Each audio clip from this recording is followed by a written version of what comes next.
Trump would regret firing Jerome Powell. Oh, this is easy. This is easy. Easiest. I know you're going to go ham on the specific machinations of how the Fed Reserve works. So all I want to say is this. So far, the Federal Reserve has been one of the only independent organizations that's been able to stand up to Trump, through weeks of Truth Social posts about the president saying, too late, Powell, that's his nickname for him, which not one of his best. But he needs to lower rates because, doing so will help unshackle economic growth that my policies are bringing in. Look, the resistance needs someone to rally behind. They're kind of flirting with AOC, but she's touring across the country right now.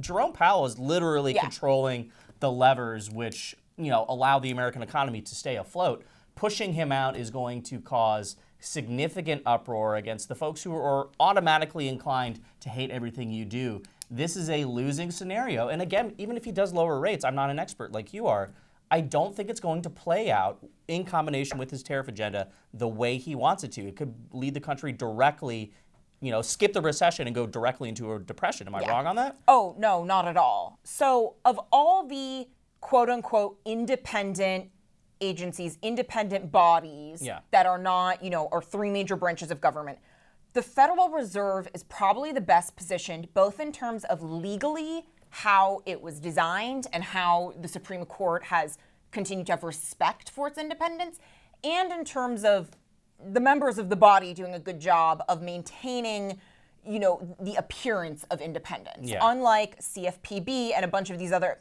even let's say like the FBI, the Federal Reserve has done a very good job where when you had cases like during the Obama administration of they tried to appoint Jamie Raskin's wife to the FOMC, and that correctly got shot down because she had said the job of the Federal Reserve should also include climate change. And the Fed has been, although they have had a little bit of wokery, at the end of the day, they've done a very good job saying we are balancing full employment with price stability. So inflation versus limiting unemployment. Yeah.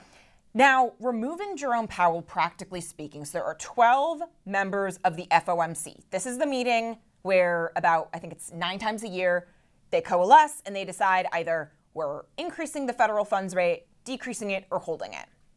You have 12 votes. Oh, in this decade, so since the start of 2020, we've had almost, 40 meetings or almost 50 meetings and 12 votes at each meeting roughly. Only 8 total dissenting votes. So dissent is not common. Yeah. So practically, we'll get to like the broader implications, but practically speaking, if Trump fired Jerome Powell, and let's say there was like a next Fed meeting and Jerome Powell wasn't there, then the acting chair is Vice Chair Philip Jefferson, who is a Biden appointee, arguably more liberal. But again, the Fed, for better or for worse, does try to vote in a quorum. Like dissent is not incredibly common, and it's a very functionally conservative body. That's bad when you have a situation like Bidenflation, where they kind of all can convince each other, oh no, we need to keep rates low because this is all just transitory inflation.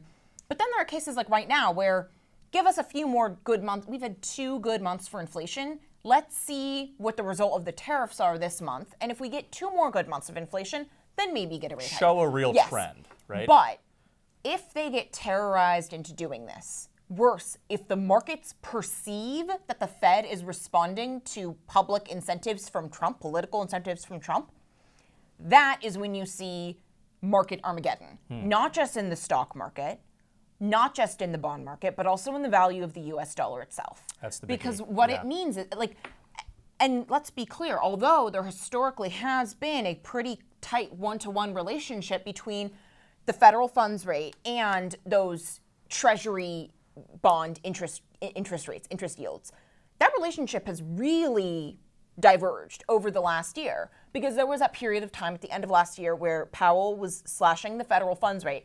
That's just the overnight lending rate. So what one bank has to get from another bank to borrow, or borrowing from a local Federal Reserve, right?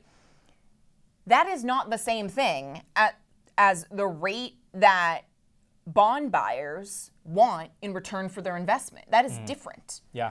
This is Trump shooting himself in the other foot because he's trying to pressure Congress to pass through all these tax cuts, get to the litany of legislative matters that he hasn't been able to take up, either because of the backlog on nominations or because of, they have to address the budgetary matters first. But this would just add a whole nother confirmation process, a highly viewed and highly controversial confirmation process because of how Powell would have been removed. That's just going to eat into Donald Trump's time to get anything done before the midterm elections. And then after the midterm elections, we know no Democrat is going to reach across the aisle to help him ahead of the general. No. It just seems like it shrinks his window. But I'm not surprised he's thinking about doing it. He's a crazy person. This is so not a fight that anyone needed or wants. Exactly, yeah.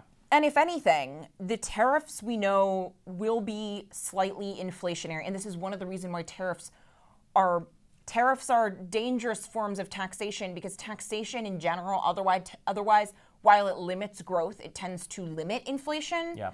Tariffs increase inflation while also limiting growth. Double whammy. So there's not a strong case for reducing interest rates by any objective measure. But, give it a few months. Let's just... did anyone vote for this, Christian? I don't I definitely did not.